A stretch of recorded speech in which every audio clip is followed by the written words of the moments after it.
menebar cahaya sunnah.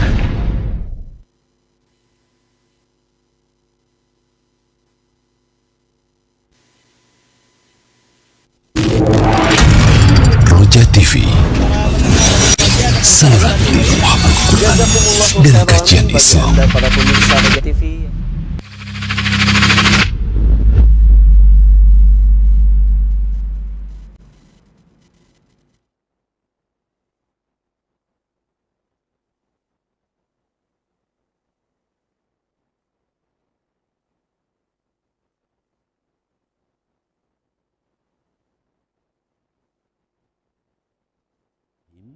Assalamualaikum warahmatullahi wabarakatuh.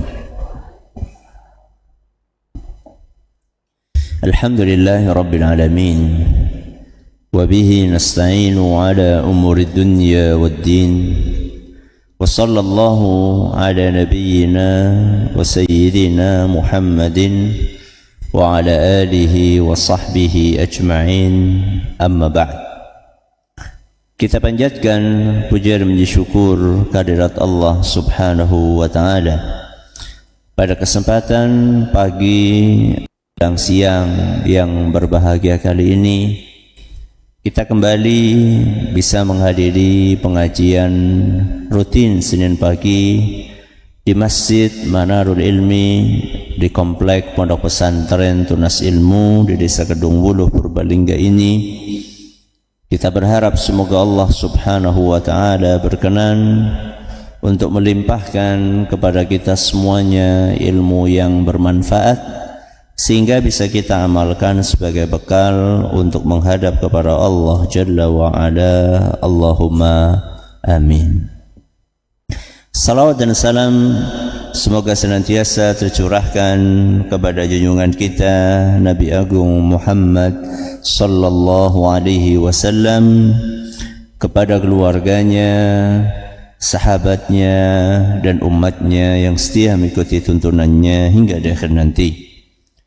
Bapak-bapak, ibu-ibu, para hadirin dan hadirat sekalian yang semoga senantiasa dirahmati oleh Allah Azza wa Jalla. Alhamdulillah, kita bisa kembali mengkaji fikih pendidikan anak. Kali ini memasuki serial nomor 203 dengan mengangkat tema berbagi pengalaman kepada anak. Mengapa tema ini kita angkat? Karena hari ini kita merasakan bahwa kedekatan antara orang tua dengan anak semakin berkurang. Buktinya apa? Buktinya anak lebih sering mendengar dari orang lain daripada mendengar orang tuanya sendiri. Banyak orang tua yang tidak lagi akrab dengan anak-anaknya. Bahkan di momen-momen yang seharusnya kita bisa membangun kehangatan di dalamnya, yaitu di momen makan pagi atau siang atau malam.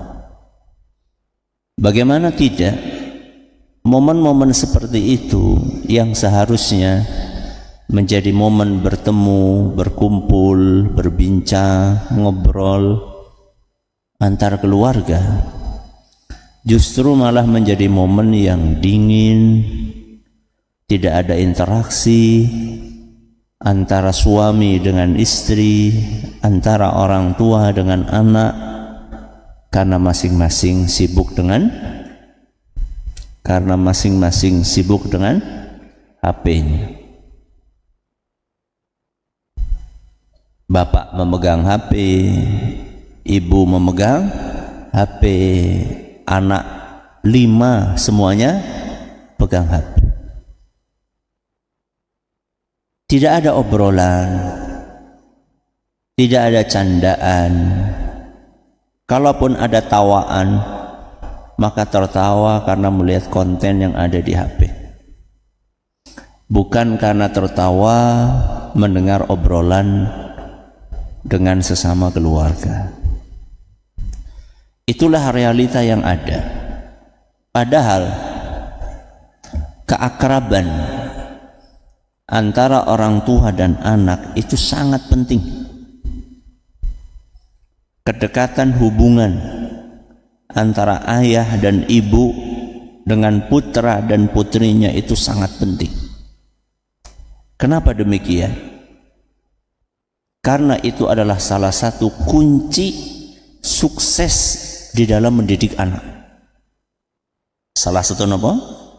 Kunci sukses di dalam mendidik anak.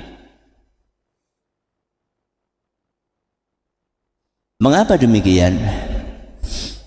Karena ketika orang tua sudah dekat dengan anaknya, orang tua akan lebih mudah untuk menyampaikan nasihat. Akan lebih mudah untuk menyampaikan apa? Nasihat. Dan anak akan lebih mudah untuk menerima nasihat. Orang tua lebih mudah menyampaikan nasihat, sedangkan anak lebih mudah untuk apa? Menerima nasihat. Kalau boleh diumpamakan, itu seperti orang yang masuk ke rumah yang pintunya sudah apa? Terbuka lebar. Lebih mudah mana? Memasuki rumah yang pintunya terkunci rapat dengan memasuki rumah yang pintunya terbuka lebar. Lebih mudah yang mana? Yang sudah terbuka. Pintu yang terbuka itu adalah keakraban dan kedekatan. Sedangkan pintu yang terkunci rapat itu adalah kerenggangan hubungan antara anak dengan orang tua. Jadi ketika orang tua dengan anak itu sudah akrab, sudah dekat, itu kayak pintu yang rumahnya sudah apa? Kayak rumah yang pintunya sudah terbuka. Mau masuk tinggal apa? Tinggal masuk. Sebaliknya, ketidakakraban, kerenggangan hubungan antara orang tua dengan anak itu ibarat rumah yang pintunya apa? Tertutup, bahkan mungkin terkunci. Makanya kalau kita perhatikan suri teladan kita, yaitu Nabi kita Muhammad sallallahu alaihi wasallam, itu ternyata adalah sosok yang sangat akrab dan dekat dengan anak-anak. Rasulullah SAW adalah sosok yang sangat apa? Akrab dan dekat dengan anak-anak. Padahal Rasulullah SAW adalah orang yang berwibawa atau tidak? Sangat berwibawa. Tapi kewibawaan Nabi SAW itu tidak menghalangi beliau untuk bisa dekat dengan anak-anak. Bapak-bapak, jenengan itu di luar rumah bolehlah jenderal bintang 4, bintang 7 ya obat. Jenengan di luar rumah boleh jenderal bintang 4. Kalau sudah di rumah, jangan pakai jenderal lagi. Di rumah Anda menjadi ayah.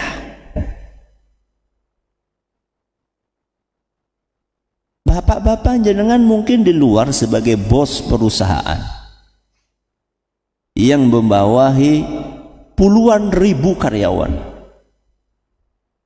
Tapi kalau sudah pulang ke rumah, jangan anggap diri Anda sebagai bos. Anda ketika di rumah adalah ayah dari anak-anak. Anda ketika di luar rumah adalah seorang rektor yang disegani oleh puluhan ribu mahasiswa.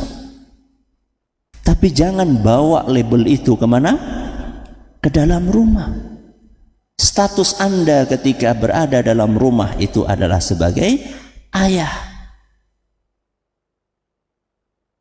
Anda ketika di luar adalah seorang kiai besar, seorang ustadz kondang yang disegani oleh jamaahnya.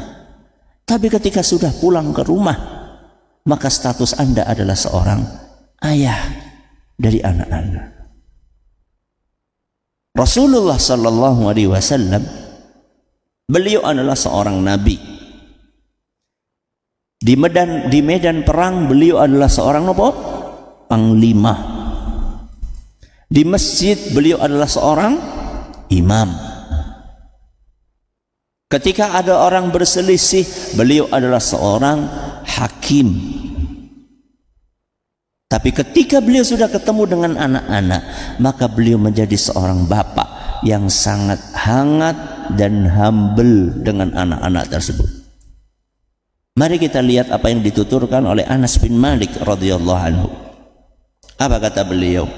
In kana an-nabiyyu sallallahu alaihi wasallam la yukhalituna. Kata Anas. Anas itu siapa, Bu? Ya sahabat, tapi apanya Rasul? Jangan bilang sahabat. Udah dibilang sahabat, tapi apanya Rasul? Pembantu. Kenapa? Pembantu. In kana an-nabiyyu sallallahu la yukhalituna. Sungguh Nabi sallallahu alaihi wasallam itu biasa berinteraksi dengan penuh kedekatan dan keakraban bersama kami. Kami di situ maksudnya sinten, Bu? Anak-anak. Hadis riwayat Bukhari. Jadi Rasulullah SAW itu sama anak-anak dekat banget. Makanya anak-anak itu kalau ketemu dengan Rasul takut napa mboten? Takut napa mboten? Enggak. Malah ngelendot. Napa?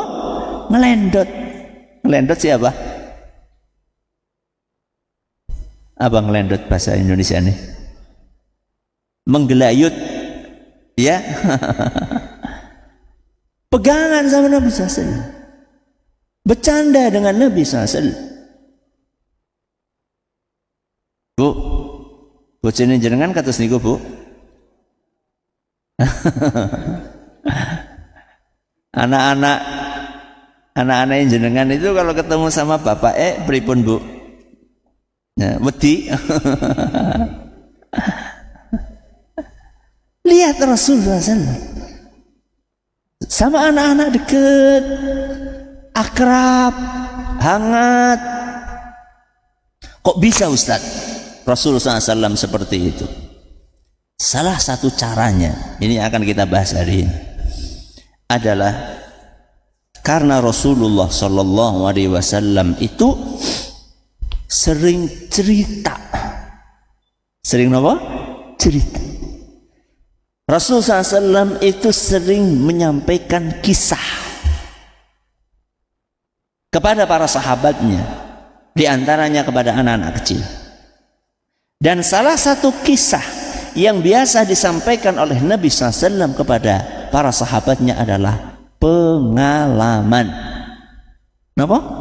Pengalaman. Jadi Rasulullah SAW menceritakan pengalaman yang pernah beliau alami ketika beliau muda, bahkan ketika beliau masih kecil. Dan ketika anak-anak itu dengar cerita, senang atau tidak? Senang.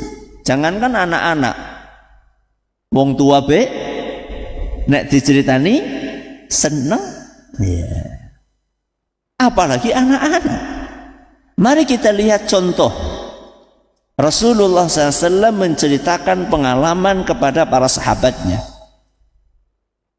Dalam sebuah hadis yang diriwayatkan oleh Imam Ahmad, dan hadis ini dinilai sahih oleh Imam Ad-Diya Al-Maqdisi, Rasulullah sallallahu alaihi wasallam bercerita, syahidtu hilfal mutayyibina ma'a umumati wa ana gulam.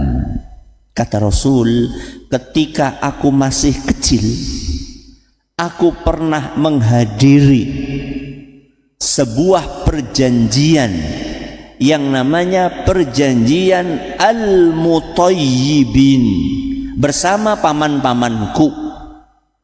Apa Bu nama perjanjiannya? Al-mutayyibin. Apa itu perjanjian al-mutayyibin? Perjanjian al-mutayyibin adalah sebuah perjanjian yang terjadi antara suku-suku Quraisy. Untuk apa dan dalam rangka apa perjanjian itu diadakan? Perjanjian itu diadakan dalam rangka kesepakatan membela orang-orang yang tertindas dan teraniaya. Jadi orang-orang Quraisy, terutama manusia-manusia yang bijaksana di antara mereka, itu mereka berpikir, ini kita sering melihat ada orang yang tertindas, ada orang yang teraniaya, dan tidak ada yang nolong. Ada sebagian orang karena cuek, nggak peduli. Ada sebagian orang nggak nolong karena takut. Mbok-mbok malah nanti kena getahnya. Ini nggak bisa dibiarkan. Ayo kita ngumpul bareng-bareng. Kalau kita kumpul nanti akan terasa kuat. Seperti lidi.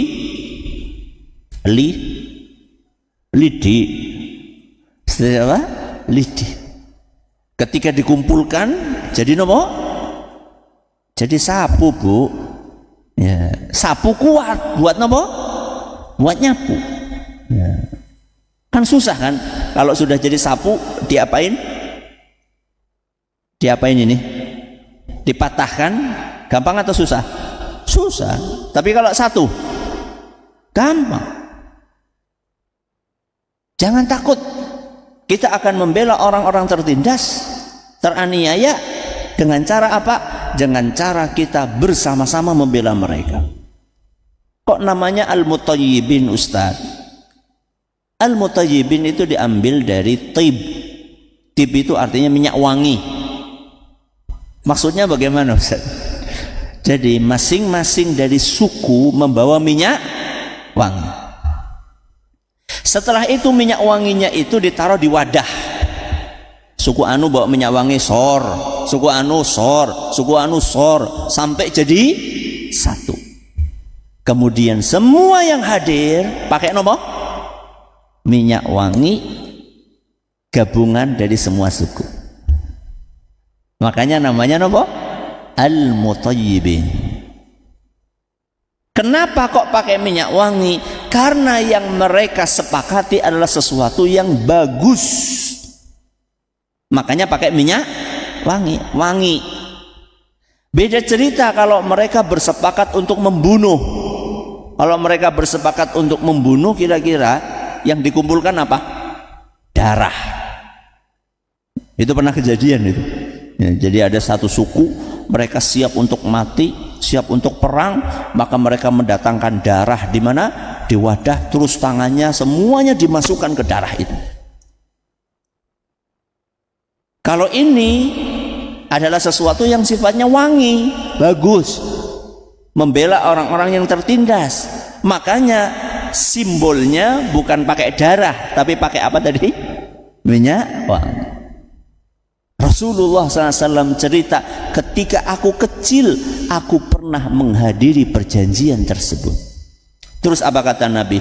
Fama uhibbu anna li humran na'am wa anni angkuthuhu. Dan aku tidak akan mau untuk melanggar perjanjian tersebut walaupun diiming-imingi onta merah. Onta merah siapa, Bu? Onta merah itu adalah onta yang sangat mahal. Jadi mungkin kalau sekarang mobil nopo? Bu, mobil apa?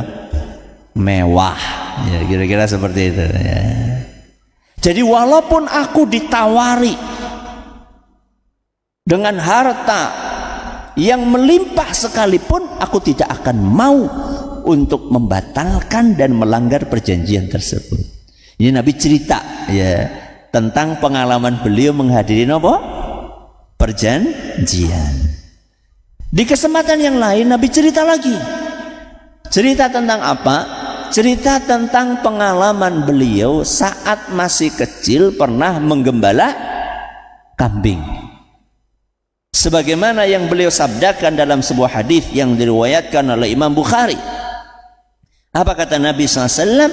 Ma ba'athallahu nabiyyan illa ra'al ghanam. Setiap nabi yang diutus oleh Allah pasti pernah menggembala kambing. Angon wedhus. Semua nabi. Berarti mulai dari nabi siapa? Nabi Adam. Sampai nabi siapa? Sampai Nabi Muhammad. Semua nabi pernah menggembala kambing. Maka para sahabat penasaran.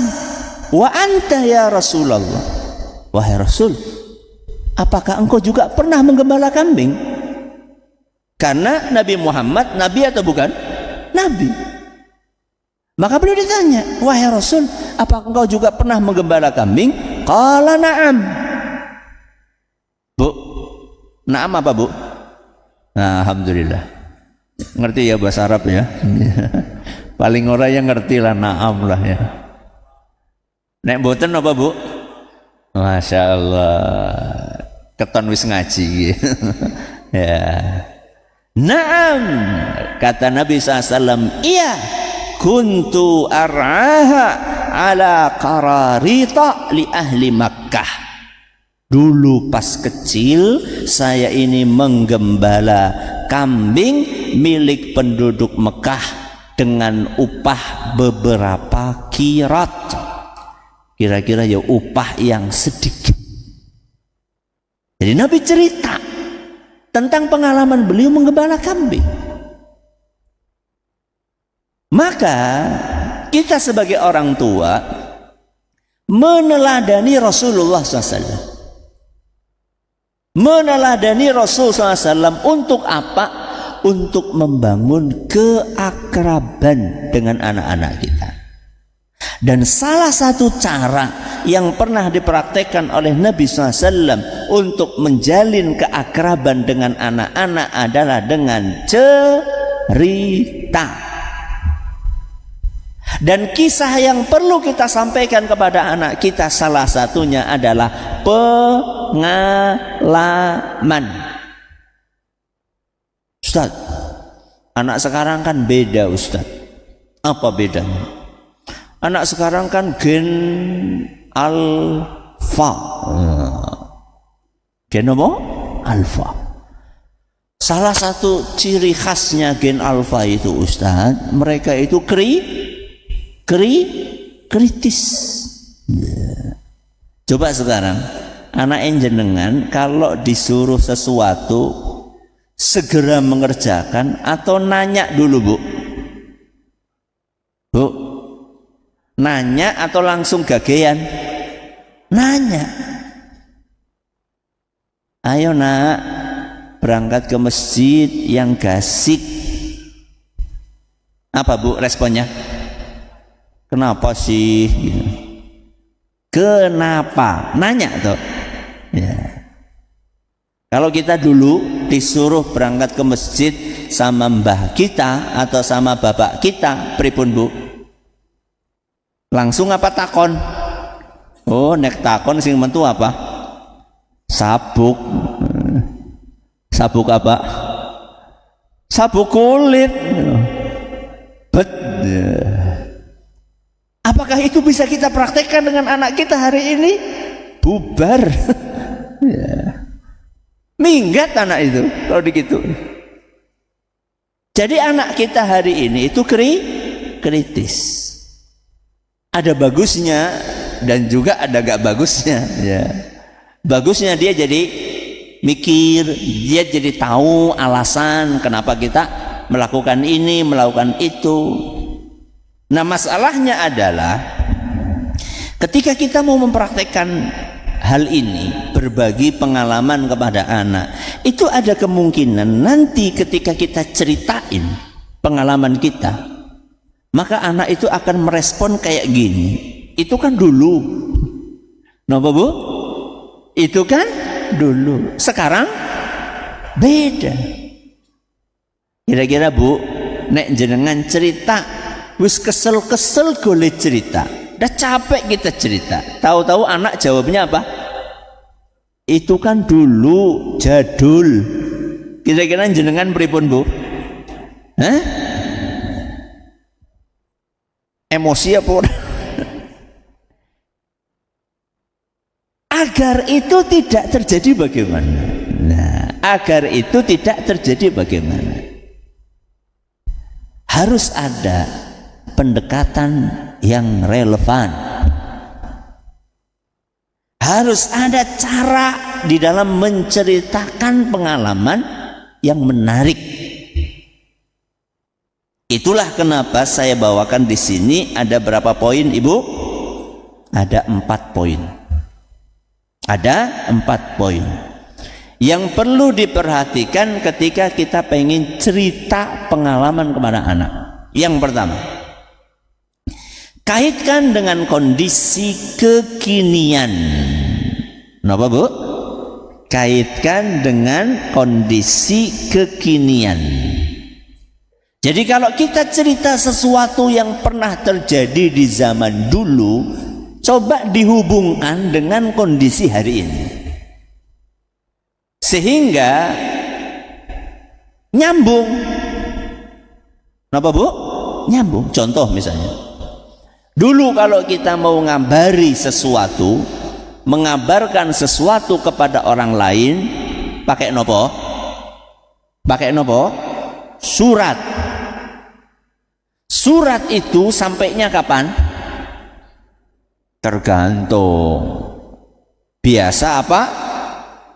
Kilat atau kilat khusus. Nek biasa sampainya kapan? Seminggu. Ngundang ge, ngundang nikahan, ngundang sepitan, ngundang apa lagi? Syukuran. Suratnya sampai sana, syukurannya wis bubar.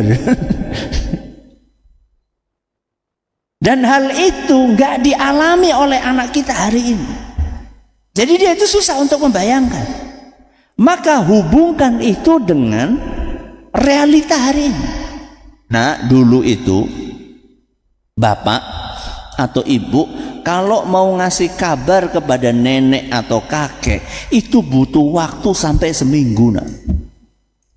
Dan kalau mau cepet ada layanan namanya apa? Lah, mas orang ngerti. Kita kan seumuran Bu. Apa? Telegram. Ya. Ingat nggak telegram Bu? Apa orang tahu?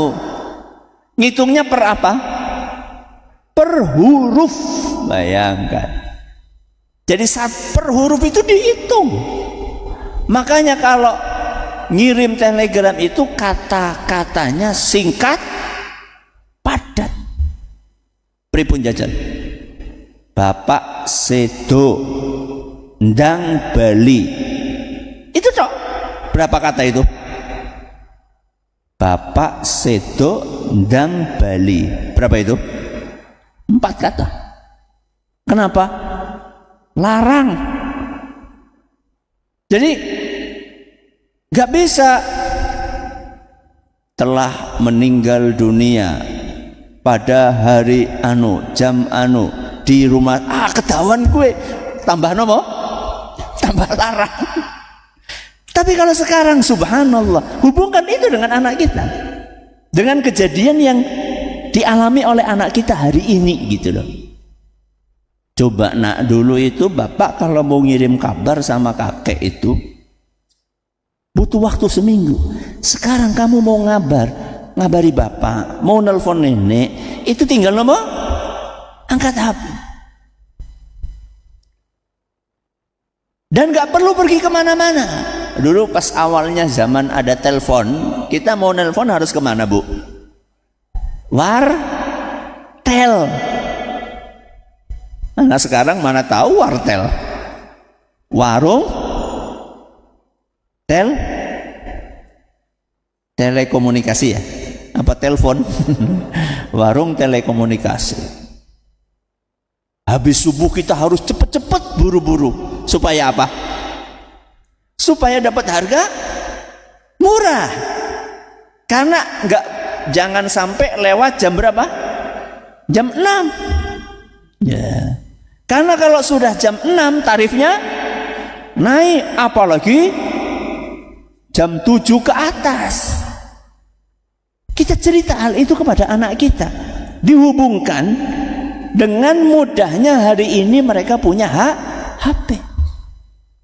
Coba nak, dulu ketika bapak itu ibu mau nelpon itu harus jalan ke wartel, sampai di sana sudah ngantri, baru nelpon sebentar sudah didodok-dodok sama orang yang ngantri di belakang kita. Sekarang kamu nak coba sambil tiduran di kamar, nggak ada yang dodok-dodok, kamu tinggal telepon lama sampai telinganya manas. Itu namanya mengaitkan dengan kondisi kekinian, sehingga cerita yang kita sampaikan itu bisa dipahami oleh anak. Oke. Poin yang kedua, apa yang perlu kita sampaikan? Fokus kepada nilai, bukan hanya kepada peristiwa. Fokus kepada apa, Bu? Nilai, bukan hanya kepada peristiwa. Jadi kalau kita mau menceritakan pengalaman, itu juga sampaikan nilai-nilai yang diambil. Contoh misalnya Nabi SAW cerita tentang pengalaman beliau menghadiri perjanjian Al-Mutayyibin. Lalu beliau bercerita bahwa saya dibayar berapapun tidak akan mau melanggar perjanjian itu. Berarti ini adalah sebuah nilai yang ingin diajarkan oleh Nabi kepada anak-anak saat itu. Apa? Keteguhan di dalam memegang janji. Itu namanya nilai. Kalau cerita mereka ngumpulin minyak wangi, kemudian tangannya dicelupin, itu namanya detil peristiwa. Jadi kita itu ketika menceritakan pengalaman, jangan cuma fokus menceritakan tentang detil peristiwa, tapi kita juga berusaha untuk mengambil kesimpulan nilai apa yang kita bisa ambil dari kisah tersebut. Saya kasih contoh misalnya. Ayah kami, Allah yarham, Ustaz Zaini Muhayyad, pendiri pondok ini. Beliau pernah cerita sama saya, dulu pas Abi itu masih muda, ya, masih sekitar umur SMP SMA, itu tersebar berita bahwa kalau malam-malam di pinggir sungai itu ada suara bayi nangis. Suara apa, Bu? Bayi nangis. Sungai apa? Itu Sungai Ponggawe itu. Kalau jenengan dari arah sana tuh, arah mana sana? Timur? Ya, dari arah Babakan. Itu kalau jenengan mau ke Gedung Bulu pasti lewat sungai. Ini sungai yang di sini nih. Itu namanya Sungai Ponggawa. Kata bapak saya, zaman beliau masih muda, berarti sudah ada listrik atau belum? Pasti belum. Wong saya SD aja belum ada listrik. Ya. Kata bapak saya, dulu itu kalau malam-malam, setiap malam di pinggir sungai itu ada suara bayi nangis, sehingga itu membuat orang-orang pada takut. Padahal pada zaman itu yang namanya maaf kamar mandi, yang namanya toilet di rumah belum ada. Rata-rata kalau kebelet perginya kemana? Sungai. Yang namanya kebelet itu kenal waktu atau tidak? Tidak kenal waktu. Bisa siang, bisa malam. Lah nek kebelet malam-malam dengar suara bayi di pinggir sungai, jadi kebelet. Ora sida. Bapak saya ini penasaran. Saya akan buktikan. Saya akan cari bayi itu di mana. Apa yang beliau lakukan? Habis isya bawa sarung. Bawa apa? Sarung. Buat apa? Gua kerodongan, gua selimutan. Apa yang beliau lakukan? Bawa sarung, kemudian pergi ke pinggir sungai. Malam. Apa yang beliau lakukan? Nunggoni bayi. Menunggu bayinya mana? Oke. Setelah itu maka beliau pun sambil nungguin di situ kerodongan sarung. Mana nih bayinya? Ditunggu kok malah enggak ada. Ternyata lama-kelamaan mulai terdengar. Mulai apa? Terdengar. Ada suara kayak suara bayi nangis. Terus beliau berusaha untuk mendengarkan, ini di mana nih tempatnya? Oh, dari arah sana. Didatangi sama beliau. Nek dewek dia nulis Melayu ya. Beliau dengar kayak gitu, bukannya lari tapi malah dicari suaranya mana, sumber suaranya mana, didekati ke situ. Begitu sudah mendekati lokasi munculnya suara itu, kok suaranya dari atas? Masa anak bayi nang dhuwur? Maka beliau liatin di atas. Di atas ada apa? Ada pohon bambu. Pohon apa? Bambu. Lalu beliau dengerin, dia perhatikan. Oh alah, ternyata pohon bambu bergesekan terkena apa? Angin. Dikiranya suara bayi. Oh, orang bayi. Adanya apa? Suara pohon bambu bergesekan kena angin. Itu cerita pengalaman. Detilnya tadi sudah saya ceritakan. Nilainya apa, Bu? Apa nilai yang bisa kita ambil? Pak, nilainya apa? Keberanian. Kita mengambil nilai dari cerita tersebut adalah nilai keberanian, pelajaran tentang keberanian. Kira-kira anak kita disuruh kayak gitu berani nggak? Jangankan anak kita, wong kita aja belum tentu berani. Padahal sekarang zamannya listrik, zamannya senter. Dulu belum ada itu semua, berarti gelap peteng dedet. Ya. Ini poin yang kedua. Fokus pada nopo? Nilai, bukan sekedar nopo? Peristiwa. Yang ketiga, berikan ruang untuk diskusi. Nopo? Berikan ruang untuk diskusi. Jadi ketika kita cerita pengalaman, anak ini jangan dibiarkan pasif, tapi anak ini diajak untuk aktif mengambil kesimpulan, atau kita meminta pendapat dia. Misal nih, kita cerita dulu, kalau mau mencari sesuatu ilmu, bertanya atau penasaran dengan sesuatu, maka kita harus buka nopo? Buku. Dan buku itu nggak mesti ada di rumah kita, maka harus pergi kemana? Perpustakaan. Perpustakaan pun juga nggak di sembarang tempat, adanya misalnya di kabupaten. Nah sekarang kita ceritakan kepada anak kita, nak, seandainya nih hari ini belum ada internet, kalau sekarang anak kita nyari sesuatu nanya sama siapa? Google box wis meh entong zaman ini. Nanya apa? Chat GPT. Ya, ngertos Chat GPT, AI. Ya, kecerdasan apa?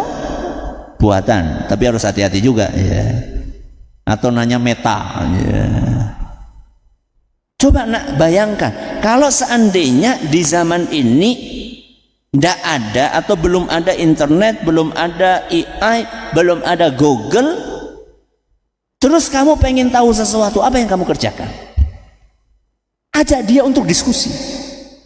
Setelah kita ceritakan tadi, oh saya akan, misalnya dia akan, oh saya akan nanya, ya, nanya kepada siapa? Ya nanya kepada orang yang kira-kira ngerti. Kalau agama nanya kepada siapa? Ya nanya ustadz. Ya. Kalau masalah pertanian nanya siapa? Ya nanya sarjana pertanian. Kan kita punya tetangga itu. Tetangga kan sarjana pertanian. Saya akan datang ke sana.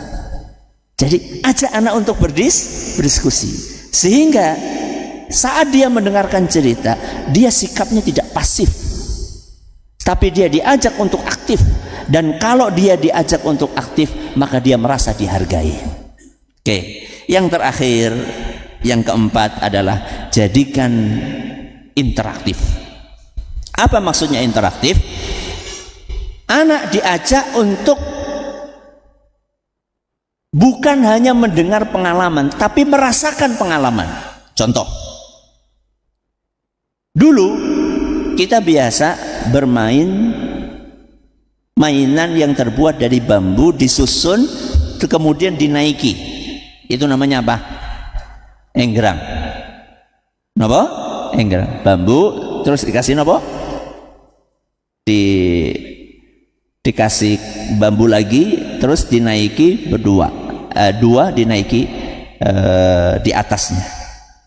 Anak jangan cuma dengerin aja, tapi disuruh napa? Disuruh bikin, ayo bikin bareng-bareng sama anak. Asyik itu. Nih begini caranya gini loh, ayo kita ke kebun dulu yuk. Kita ambil bambu dulu, potong bambunya, kemudian kita ajari anak itu untuk apa? Untuk membersihkan bambunya. Atau misalnya contoh yang lain, ibu-ibu ini ngajari anaknya masak. Nah, dulu kalau ibu tuh mau masak gulai, santannya itu harus ngapain? Harus kok langsung marut, golet kelapa disit, bu, ya, kelapa tua, ya.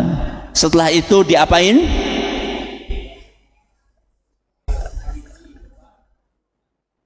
Selumbat, ya, selumbat ya, diselumbat, ya, selumbatnya itu pakai linggis dibalik itu kan ya, terus nah gini loh nak caranya.